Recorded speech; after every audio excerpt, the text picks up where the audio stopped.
சிம்ம ராசி அன்பர்கள், உங்களுக்கு இந்த குரு பயிற்சி எப்படி இருக்குது? ஃபஸ்ட்டு சூப்பர் டூப்பராக சந்தோஷம் அடையக்கூடிய ராசி எது அப்படின்னா சிம்மம் தான். காரணம் என்ன? அஷ்டமத்து சனியினோட பிடியில் அஷ்டம சனி வந்ததில் இருந்து நம்மளை பல விதத்தில் டார்கெட் பண்ணிட்டார். ஹெல்த் இஷ்யூஸ் வந்துடுச்சு, அதே மாதிரி பார்த்திங்கன்னா ஃபேமிலியில் காம்ப்ளிகேஷன்ஸ் வந்துடுச்சு, வேலை செய்கிற இடத்துல பிரச்சனைகள், ஏகப்பட்ட நம்மளுக்கு வந்து பார்த்திங்கன்னா மென்டல் ப்ரெஷர்ஸ், வீட்லேயும் சரி வேலை செய்கிற இடத்துலையும் சரி. அதுக்கும் மேலே சமுதாயத்தில் பெருசாக மதிப்பு மரியாதை இல்லை, செய்யாத தப்புக்கு ஒரு அவப்பேர், அதுக்கும் மேலே ஆரோக்கிய குறைபாடுகள், கையில் இருந்த காசு காணாமல் போச்சு அப்படின்னு சொல்லலாம். ரொம்ப விருப்பமானவங்க, நம்ம மனசுக்கு நெருக்கமானவங்க, மாட்டேன்னு சொல்ல முடியாத உறவு நம்மக்கிட்டேருந்து வாங்கிட்டாங்க. இதெல்லாம் கரெக்டு தான். சனி பகவான் அஷ்டமத்து சனியை ஆரம்பித்த உடனே இந்த விஷயத்தெலாம் டார்கெட் பண்ணார். இப்போ எப்படி உங்களுக்கு ரொம்ப சந்தோஷம் அப்படின்னு சொல்கிறேன்னா, சனி பகவான் அஷ்டமத்து சனியாகவே தான் இருக்கார். ஆனால் குருனுடைய உச்ச பார்வை 9ஆம் பார்வை சனி பகவான் மேலே படுக்குது. ஆக இப்போ சனி ஆல்மோஸ்ட் நல்லிஃபை ஆகிட்டார். உங்களை எந்த விதத்துலையும் கெடுக்க போகிறதில்ல. உங்களை தொல்லை கொடுத்துருந்த ஒரு பர்சனோட தொல்லை சுத்தமாக இல்லை.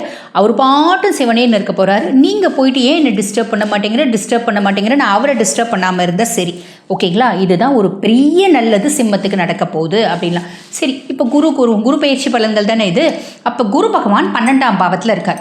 12ஆம் பாவம் அப்படின்றது அயன சயன போஜன மோட்ச விரயஸ்தானம் அப்படிம்பாங்க. சிம்மராசி அன்பர்கள் ரொம்ப நாள் கழித்து நல்லா சாப்பிடுவீங்க, நல்லா தூங்குவீங்க, நல்லா வந்து பார்த்திங்கன்னா சந்தோஷமாக இருப்பீங்க. நம்ம வீடு வாங்குறது, கார் வாங்குறது, நிலப்புலம் வாங்குறது, சொத்து பத்து வாங்குறது, இப்படி ஏதோ ஒன்று வாங்குவீங்க. எல்லாத்தையும் வாங்குவீங்களா? சுய ஜாதகத்தில் தசை எக்ஸலண்ட்டாக இருக்கான், 1, 5, 9 பாவத்தினுடைய சாரம் வாங்கி போகிறான் அப்படின்னா எக்ஸலண்ட்டாக எல்லாமே நடக்கும், கவலைப்பட வேண்டாம். ஓகேங்களா? சரி, அதுக்கும் மேலே வந்து பார்த்திங்கன்னா பிள்ளைங்களுக்கு நெகநெட்டு வாங்குறது, பிள்ளைங்களை வெளிநாடு அமுச்சு படிக்க வைக்கிறது, இப்படி ஏதோ ஒரு விதத்தில் சுப செலவு அப்படின்றது சாலிடாக சிம்மத்துக்கு நடக்க போகுது. வெளியே டூர் போகிறது, என்ஜாய் பண்ணுறது, இதுவும் நடக்கும். ஸோ இது சூப்பர் இல்லைங்களா? பொதுவாக வந்து பாருங்கள், குரு பகவானோட பார்வை அப்படின்றதுக்கு 4, 6, 8 பார்க்குறான். 4ஆம் பாவம் சுகஸ்தானத்தை பார்க்குறான். உங்களோட கம்ஃபர்ட்டுக்கு குருவே கேரண்டிங்க. அதுதான் சுகஸ்தானத்தை பார்க்கும்போது வீடு கட்டுறது, வெளியூர் போகிறது, இடமாற்றம் ஏற்படுத்திக்கிறது, தொழில் மாற்றம் ஏற்படுத்திக்கிறது, இப்படியெல்லாம் நடக்கும். அம்மானோட சப்போர்ட் கிடைக்கிறது. அதே மாதிரி பார்த்திங்கன்னா அம்மனோட ஹெல்த்தில் ஒரு இம்ப்ரூவ்மெண்ட் கிடைக்கிறது. இது அத்தனையும் நடக்க போது கவலைப்பட வேண்டியதில்லை. காரணம் என்ன அப்படின்னா, குரு உங்களுக்கு 5 மற்றும் 8க்கு அதிபன். பூர்வ புண்ணிய ஸ்தானாதிபதியும் அவன் தான், அதே மாதிரி அஷ்டமாதிபதியும் அவன் தான். ஆரோக்கியத்தில் மட்டும் கவனம் தேவை. இருந்தாலும் அஷ்டமாதிபதியாக இருந்தாலும் அஷ்டமஸ்தானத்தை அவனே பார்க்குறான். குரு எடுக்கிற இடத்த விட பார்க்குற இடத்துக்கு வந்து பார்த்திங்கன்னா பலன் அதிகம் அப்படிம்பாங்க. அப்போ இவ்வளோ நாள் வரைக்கும் ஹெல்த் ரிலேட்டட் காம்ப்ளிகேஷன்ஸ் ஏதாவது நம்மளை ரொம்ப சிவியராக படுத்திகிட்ருக்கு அப்படின்னா அதில் முன்னேற்றம் வரும். டாக்டர் சொல்கிற வைத்தியத்தை ப்ராப்பராக எடுத்துக்கோங்க, உணவு முறைகளை கடைப்பிடிச்சிக்கோங்க அப்படின்னு சொல்லலாம். அதே மாதிரி பார்த்திங்கன்னா வண்டி வாகனம் ஓட்டும் போது நம்ம நைட் டைம் ட்ராவல் கொஞ்சம் அவாய்ட் பண்ணிவிடுங்க. குரு பார்வை இருக்குது அப்படின்னாலும் நைட் டைம் ட்ராவலை அவாய்ட் பண்ணிடுங்க. ஏன்னா வந்து செப்டம்பர் மாதம் குரு அதிசாரமாக பயிற்சி ஆவார். அந்த காலகட்டம் சனியினோட ஆட்டம் லைட்ட ஆரம்பிக்கும். ஸோ ஆரோக்கியத்தில் எப்பயுமே சனிக்கு உரிய மரியாதை கொடுத்து கவனமாக இருந்துக்கோங்க. 6ஆம் பாவத்தை பார்க்குறார். கடன், எதிரி, நோயில்லாத வாழ்க்கையை கொடுக்கணும் அப்படின்னு குரு பகவானே முடிவு பண்ணிட்டார். அப்படின் போது நம்ம அதால் பெருசாக மாற்றிக்க முடியாது. அப்போ கடனை அடைக்கணும் அப்படின்ற ஒரு எண்ணம் வந்து அதுக்கான ஸ்டெப்ஸை நீங்கள் எடுக்கிறீங்க அப்படின்னா அதுக்கான இன்லெட்ஸ் நம்மளுக்கு வரும்.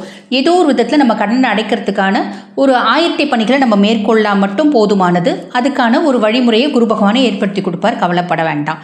சரி, ஆக இந்த 12ஆம் பாவத்து குரு நமக்கு சுப விரயங்களை தான் கொடுக்க போகிறார், எந்த டவுட்டும் இல்லை. சூப்பர். சரி, எதுலையாவது நம்ம ஜாக்கிரதையாக இருக்கணும் அப்படின்னா நீங்கள் உங்கள் லைஃப் பார்ட்னர் காலில் விழுந்துருங்க. எப்பயுமே லைஃப் பார்ட்னர்கிட்ட பெருசாக ஆர்கியூமெண்ட்டு, அதே மாதிரி சண்டை சச்சரவு எது வேணாம், நீ என்ன சொன்னாலும் ஓகேம்மா அப்படின்ற ஒரு மைண்ட் செட்டோடு இருங்க. அது மட்டும் போதுமானது அப்படின்னு சொல்லலாம். சரி, வழிபாடு என்னங்க பண்ணணும் அப்படின்னா, சனிக்குன்னு உரிய மரியாதை எப்பயுமே கொடுத்துருங்க. அப்போ நம்ம என்ன பண்ணணும், அறந்தாங்கி பக்கத்தில் எட்டிய தள்ளி அங்கே இருக்க அகஸ்தீஸ்வரரை போய் வழிபாடு பண்ணிட்டு வரோம். அவ்வளோ தூரம் எங்களால் போக முடியாதுமா அப்படின்றவங்க கவலையப்படாதீங்க. புழுச்சூலூரில் வந்து பார்த்திங்கன்னா அகஸ்தீஸ்வரர் இருக்கார்.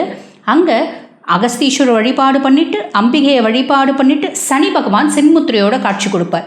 அவருக்கு கருங்கோவலை மலர் இல்லை நீலோத்பவ மலர் சாத்தி விளக்கு ஏற்றி வழிபாடு பண்ணிட்டு வாங்க. நிறைய நல்லது நடக்குமா. வாழ்த்துக்கள். இப்போ இந்த குரு பயிற்சி பலன்கள் வந்து பாருங்கள், ரொம்ப ஷார்ட்டாக உங்களுக்கு எக்ஸ்பிளைன் பண்ணியிருக்கேன். இந்த குரு பயிற்சி பலன்கள் உங்களுக்கு என்னென்ன மாதிரி இம்பேக்டை ஏற்படுத்தும் அப்படின்னு நீங்கள் டீட்டெயில்டாக தெரிஞ்சுக்கணுன்னு ஆசைப்பட்டாலும், சுய ஜாதகத்தை அனலைஸ் பண்ணிக்கணும்னு ஆசைப்பட்டாலும், குடும்பத்தில் ஒரு விதமான பிரச்சனைகள் ஓடிட்டுருக்குங்க, அது இந்த குரு பயிற்சி காலகட்டத்திலையாவது நாங்கள் அதுலேருந்து வெளியே வருமா அப்படின்னு தெரிஞ்சுக்கணுன்னு ஆசைப்பட்டாலும், நான் பேசிகிட்டு இருக்கும்போது எங்களோட வாட்ஸ்அப் நம்பர் டிஸ்பிளேயில் கொடுத்துருப்பாங்க. அந்த வாட்ஸ்அப் நம்பர் கால் பண்ணி அப்பாயின்மெண்ட் ஃபிக்ஸ் பண்ணி என்கிட்ட பேசிக்கலாம். தேங்க்யூ.